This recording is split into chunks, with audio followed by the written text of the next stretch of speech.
message to her daughter was on August 3rd, but it wasn't until earlier this week that she noticed the message sitting unread in her daughter's message request inbox. And that's when she decided to reply, pretending to be her daughter. The conversation started with how old she was, to which she responded, 13 years old, but the messages didn't stop there. He asked me how much I weighed and how tall I was, which I thought was really odd. Then he asked me if I would video chat and to go into another room. I just couldn't believe that it was somebody I knew, and he's a well-known person in this community. That mom says she allowed her 8-year-old daughter to have a Facebook to connect with family, but monitors it closely. The Cape Coral Police Department says this is an active investigation. The phrase butterfly ballot is enough to make any Florida voter get the shivers. Coming up, we'll take a look at Florida's not-so-spotless election history. One day left for early voting, but things are different this time around. To keep you safe, we're going to recap what you need to know before you go. And shots fired at a South Florida mall. An update on the victims as well as the suspects. Derek? And we have a new tropical storm out in the Atlantic. We'll have the latest on Kyle. And of course, Josephine in the forecast coming up. Nice. Tonight, 2 people are coming forward accusing a man of going on a racist rant laced with profanity towards them. One of the victims posted the video on social media. Another person recognized the man from the initial social media video and says that she was verbally attacked as well. Fox 4's Leslie Delsbourg talked with the victims, who tell us that this was an encounter they could only imagine. That's right. The video that you are about to watch is gruesome, but for one woman in Naples, she tells me it was all a reality, and she's lucky to be alive. Am I supposed to be her? Hey, how much is your life matter right now? Show me how much your life matters. Why is that necessary? This mace in your face. Near the Collier County Courthouse along Airport and 41, last night around 7 p.m. heading home, one woman says she was approached by this man and decided to pull out her phone. That's how much your life matters. Nothing. The woman who asked to be identified as Mishu released this statement. I just want to bring awareness to the world that even when you're minding your own business as a black individual, we still get looked at and talked down upon. Even in Naples, Florida, this happens. I'm thankful to be alive. Mishu then decided to post the video to Twitter, causing the tweet to go viral. That's where Yuritsa Gary of Naples says she recognized this man in the video from a Facebook post she made August 6th. She claims the same individual verbally attacked her brother after he tried to step in to calm the screaming individual down. The guy was yelling the N-word and saying, try to do something, try to say something and watch what will happen to you. Once my brother, went next to him and asked, told the guy to stop, he started yelling, N-words at my brother also. But it was mostly towards the elderly black man. Her brother was unable to speak with us on camera, but he tells us in a statement, I have a family that depends on me, and I have too much to lose, because being a black man, no words can describe the pain you feel when you experience such hate. Many locals on Twitter recognize this man, claiming he is a local Grubhub delivery driver. We reached out to Grubhub to confirm, and they tell us, we are in the process of investigating this incident based on the speculation and will take necessary actions as appropriate, including terminating his contract and working with law enforcement if we find that he is one of our drivers. Naples police says they are working to get to the bottom of this. We are actively trying to identify and investigate as to whether a crime occurred, and we will work in conjunction with the Collier County Sheriff's Office if need be to assist in any way if there was something that occurred in their jurisdiction. The Collier County Sheriff's Office gave us the same response and posted to Facebook asking the public for information. Right now, Gary says for her brother's sake and others, this man needs to be caught. These incidents are never just one incident. It's going to keep happening and happening until something happens to this person. And that's what we want to try to avoid. And again, police are urging all community members, if you have any information, to please call. In Naples, Leslie Delaspore, Fox 4, in your corner. Very disturbing. Thanks, Leslie. Florida's primary election is just a few days away, and not to mention ballots for the general election in November will start going out next month. Around the state and around the country, questions are emerging whether Florida will be at the center of ballot drama again. Joe St. George looking at the history of Florida's election controversy. Around the country, Florida is known for its speeches, but in politics, Florida may be known for the jokes. Even TV sitcoms use it for laughs. She knows me as a hanging Chad. Florida's primary on Tuesday is once again testing the state's election system with a record number in many counties of vote-by-mail requests. And because of Florida's past, some are wondering, will election controversies emerge this year? To understand why Florida is the butt of so many political jokes, you could start here at the U.S. Capitol building in Washington, D.C., where inside this painting depicts the first major Florida election controversy. Back in 1876, the presidential election was still undecided when Florida didn't know who to award its electoral college votes to.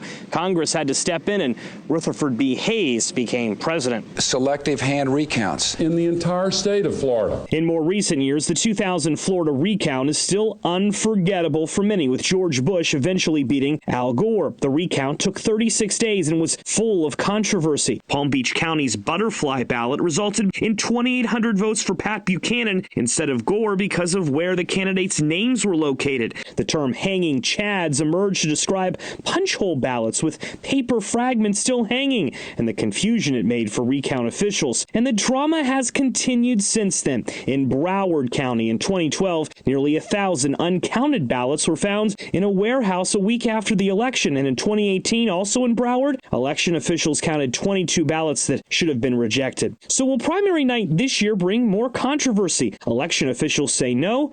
We'll find out soon. In Washington, I'm Joe St. George. The Democratic National Convention formally kicks off Monday, minus the cheering crowds, of course. Officials will give online video addresses that will play for 2 hours each night. Former Vice President Joe Biden will then formally accept his presidential nomination on Thursday. In addition to being the first online convention, Democrats will also make history when Kamala Harris formally accepts her VP nomination as the first Black Asian woman to run. With early voting underway for this month's primary election, we want to make sure you know exactly what to expect when you're going to vote, especially since early voting ends tomorrow, meaning your only other chance to vote in person will be on Election Day. That's coming up Tuesday. So no matter when you vote, make sure you wear your mask. All poll workers will be wearing a mask or a face shield. They'll also do regular cleanings, and they'll be implementing a no-touch system. If you still don't feel comfortable, the election office is encouraging you to vote by mail this year. The deadline to request a mail-in ballot for the primaries was last weekend, but there is still time to request one for the general election in November. That deadline is October 24th. You can make sure you register to vote when you go to registertovoteflorida.gov. Oh, let's look ahead at the rain. It is raining. Yes, it was raining, I should say, Derek. Things are now nice and dry. It really was raining earlier today. Of course, with the rainy season, we depend on those showers and storms to kind of cool things off. And it looks like we'll see more of that in the weekend, although the timing is going to be a little different, and also the location of the most storms during the afternoon. I'll get into that in a second, but let's talk about the tropics first. And we still have Josephine that is out here still struggling with dry air and wind shear. It's trying, but just having a tough time with that environment. And then we had Kyle that developed this afternoon. This is Tropical Storm Kyle that is rapidly moving away from the U.S. East Coast, developed just south and east of Atlantic City, New Jersey earlier today, now moving well out into the Atlantic. So here's Josephine right now, winds at 40, and you see the track takes it northwest, then north, then northeast. So it's going to barely pass just to the east of Bermuda, but it should be weakening as time goes on, as it encounters that hostile environment. So again, not going to be a problem for any land areas. And the same thing with Kyle, rapidly moving out into the open Atlantic, should be eventually just become an area of low pressure by the time we head towards early next week. Forecast here for the weekend looks a little stormy during the afternoon, but plenty of sunshine in between. Had some showers earlier. Those are beginning to fizzle out. Temperatures now into the 70s and 80s. So we're going to start off the morning tomorrow in the mid-70s, some upper 70s in some areas, partly cloudy skies, mid-80s by mid-morning. and then low to mid-90s here for tomorrow afternoon under a mixture of cloud and sunshine. Past few days, we've had a southeasterly wind in the upper parts of the atmosphere and at the surface, too. That's why the storms are moving in this general direction. You can see how, as we put the loop into motion, how the storms kind of migrate in that direction. So that southeast wind helping to push the storms in that direction. Now watch what happens as we go into the weekend. These are the winds at about 10,000 feet, or at least between 10 and 15,000 feet, which is the steering level, if you will. What's helped steers the storms around. And notice here as we go through the weekend, we're going to have a southwest onshore wind. What does that mean? We're going to see storms developing near I-75 early afternoon and then spread inland. So instead of the coast seeing the most chance for storms during the afternoon, it's going to be inland areas that'll have the best coverage for showers and storms here for both Saturday afternoon and into Sunday afternoon. And this pattern looks to stick around all next week. Predictor kind of outlines that. Tomorrow morning will be partly cloudy. Could be a few showers offshore. Then as we get towards late morning, early afternoon, we're going to start to see storms developing along I-75.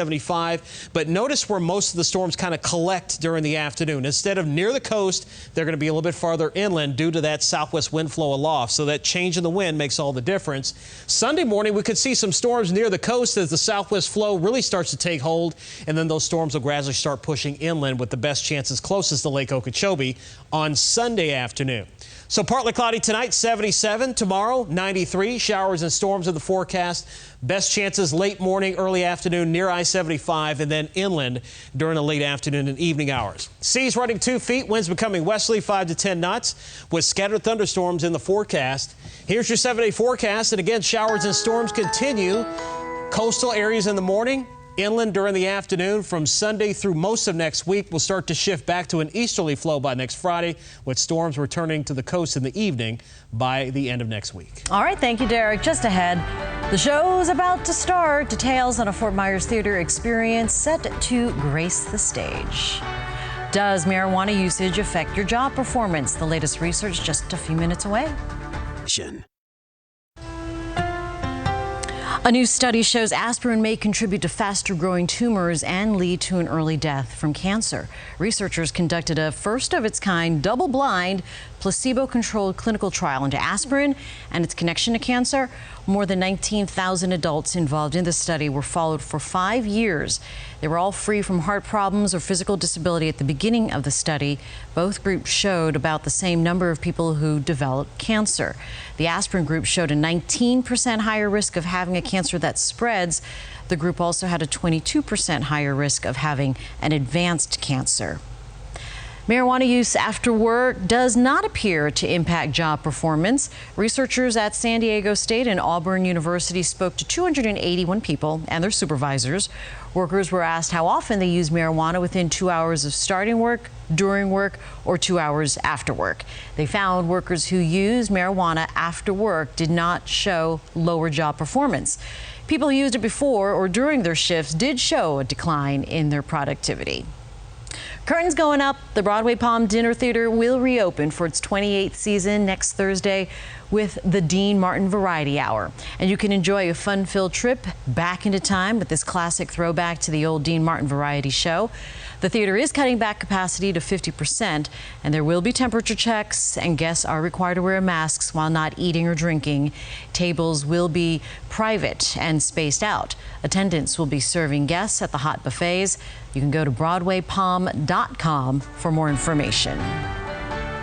A battle is brewing over funding for the post office. I'm Ray Bogan with what lawmakers are saying about the impact it will have on the election coming up.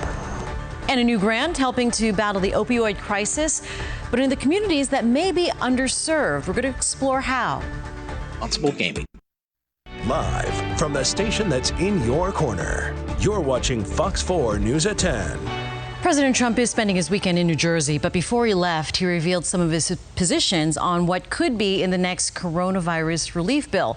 This as the Democrats blame him for the stalled talks. There's also growing concern about the U.S. Post Office and whether it'll be able to deliver all these mail-in ballots on time. Fox News correspondent Ray Bogan reports. Democrats are holding this up. As coronavirus relief talks stall, President Trump is trying to cast blame on Democrats. In a series of tweets, the president laid out what he is willing to fund and blames Democrats for holding it back. Democrats say not true. This whole notion of not funding state and local governments is crazy talk. One of the biggest sticking points for another relief package, funding for the Postal Service. President Trump now says if Democrats agree to some of his demands, he'd be willing to give the post office more money. They give us what we want, and it's not what I want, it's what the American people want. Friday night, Democrats took aim at Postmaster General Louis DeJoy. In a 10-page letter, they demand answers about changes to how mail is delivered. Rather than strongly advocating for the Postal Service's request for emergency funding, it appears that you are now using funding shortfalls, which are being aggravated by the president himself, to justify sweeping operational changes that experts warn could degrade delivery standards. Now, governors concerned about how their state's residents will vote are speaking out. I hope Congress will work with the president to address his concerns and work together to build this into the next stimulus package. Governor Gavin Newsom is adding California to the growing list of states expanding mail-in balloting and ballot drop-off locations. The Postal Service Inspector General is now investigating delays in service and other issues in response to inquiries from lawmakers. Ray Bogan, Fox 4 in your corner. Jane, back to you. Thanks, Ray. An ex-FBI lawyer is expected to admit falsifying a document that was used as part of the inquiry into alleged Russian interference with the 2016 U.S. presidential election. Kevin Kleinsmith's plea deal comes as prosecutors investigate the origins of the investigation by Robert Mueller. Kleinsmith is due to accept responsibility for altering an email used to obtain permission to wiretap a Trump campaign aide. A public memorial service held Friday in Houston for murdered Fort Hood soldier Vanessa Guillen. A horse-drawn carriage took her casket to services held at her high school alma mater. Guillen's disappearance attracted national attention, and President Trump offered to help pay for her funeral. The 20-year-old went missing in April, but her body wasn't found until June 30th. Her case inspiring new legislation in Congress that would let service members file sexual assault charges to a third party. The people of Beirut have endured decades of war and hardship, and now last week's massive blast that destroyed much of the city. But the city's residents are determined as ever to rebuild. The blast badly damaged or destroyed thousands of homes and livelihoods, killing almost 200 and wounding over 6,000. The scars from that run so deep. The families sifting through the ruins say, like other scars, they will heal, and they refuse to give in to the political leaders they say have driven Lebanon into the ground. Governor DeSantis today suspended the sheriff of Clay County amid a year of investigation and intense scrutiny. Sheriff Daryl Daniels under scrutiny from the Florida Department of Law Enforcement for more than a year after he was accused of ordering one of his deputies to illegally arrest his former mistress for stalking in 2019. She began a relationship with Daniels when she worked for him when they were both at Jacksonville Sheriff's Office, and that affair continued after he was elected sheriff. Last month, Daniels drew criticism and praise after he posted a warning to outside groups who may be thinking of bringing violent protests to Clay County. He was up for re-election in Clay County. DeSantis' order strips him from the chance of coming up for office again. His remaining 5 opponents now carry on to Tuesday's elections. And we are learning more tonight about a shooting at the Pembroke Pines Mall. That's in Broward County.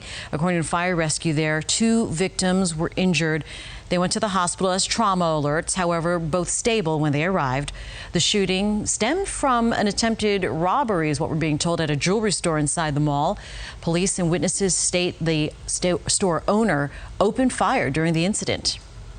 The coronavirus pandemic taking the spotlight in our societal concerns, but there's one epidemic that hasn't necessarily taken a back seat: opioid addiction. Last night we told you that Charlotte County is experiencing a sudden urge in opioid-related overdoses. This 4 in Your Corner follow-up, Michelle Quesada explains how a new grant now is helping to battle this crisis, but in the communities that may be underserved. It's hard to talk over an issue that's affecting everyone, but healthcare providers say the pandemic hasn't wiped out the opioid crisis, especially in African American communities. Being out of contact with family members who can observe how your life is changing. If there's a shift in how you're acting, if your home isn't as well kept as before. People observe this. Family members can observe these little nuances, and then they can say, hey, are you struggling? Do you need help? At Pivot Treatment Center, the opioid crisis is still center stage. Our community is underserved tremendously when it comes to information regarding substance use. Tanya Young-Williams means the Black and Brown communities. That's why the Thomas Leroy Jefferson Medical Society is stepping up their efforts through a grant. Over the years, attention of this epidemic has been focused primarily on white suburban and rural communities. Less attention has been focused on Black American communities, which are similarly experiencing dramatic increase in opioid misuse and overdose deaths. As an organization, as a Black organization, we understand that we need to be part of the solution. The Medical Society is educating its physicians on clinical decision-making and what medication strategies can be taken with patients who have acute and chronic pain to reduce the impact of opioid addiction.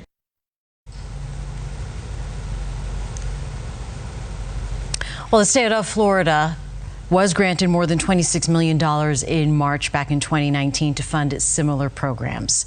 Straight ahead, an epic win for the world's biggest video game company. Not even a pandemic could stop them. In fact, it may have been to their advantage.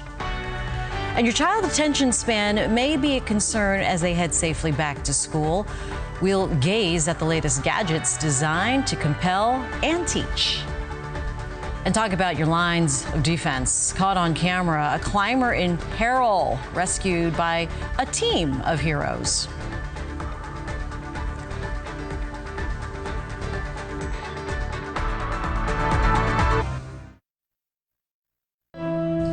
In less than 2 weeks, tens of thousands of kids start up the new school year. Some in person, some through distance learning. As Ryan Hughes shows us, schools are unveiling new technology to keep kids engaged. As you step inside Jeannie Alonzo's classroom, the algebra and geometry teacher at Renaissance Charter School at Cooper City now has a new solution to solve the problem of students forced to learn from home. It allows for them to stay engaged. It allows for them to want to stay logged on and complete assignments because they're also doing them with their friends. Charter Schools USA, which operates 7 charter schools in Palm Beach County and 2 in St. Lucie County, has created a mobile classroom with state-of-the-art technology.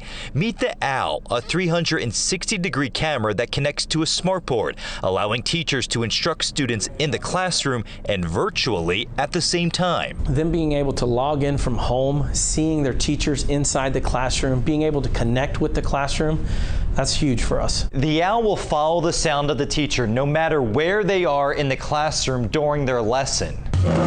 And once students return, the OWL will hear a student ask a question and then pop their picture up on the screen. Students learning remotely are able to follow along in real time. This just allows for the student to be excited about coming online to class because they're coming to class. The Renaissance Charter Schools in St. Lucie County are offering options, including students returning to the classroom. But in Palm Beach County, the year will begin online. So now teachers will be wearing a headset to hear a student's question from home right in their ear. For a teacher to have these options is invaluable. The technology is breaking down the walls of a classroom for students beginning an unprecedented new school year. Firefighters across Florida, or California rather, Oregon and Colorado are still battling wildfires that have already destroyed thousands of acres. Containment numbers in all 3 states are still low and evacuation orders remain in place for those closest to the flames. So far, more than 90,000 acres have been destroyed in the 3 western states. They can certainly use some of the rain that we've been seeing, right, Derek? That's certainly the case, Jade. It looks like we're going to continue to see these storm chances each afternoon. Very typical for the rainy season, so no surprises there. But the timing is going to be a little